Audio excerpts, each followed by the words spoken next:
Hello everyone and welcome back to another video from Wake&Tech. In this video, I'm going to show you how to log into your existing account on Rais Investment. So let's get started right away. First of all, open up your web browser and then in the address bar, type in raisinvest.com.au and press enter.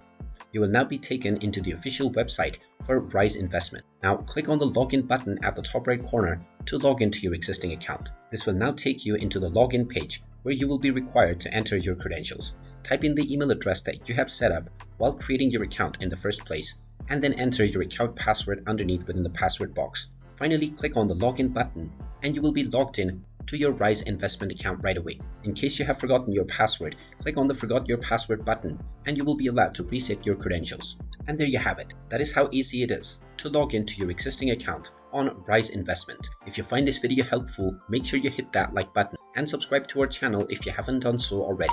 Also ring that notification bell to never miss another update from us. Thank you for watching and I will see you again in the next video.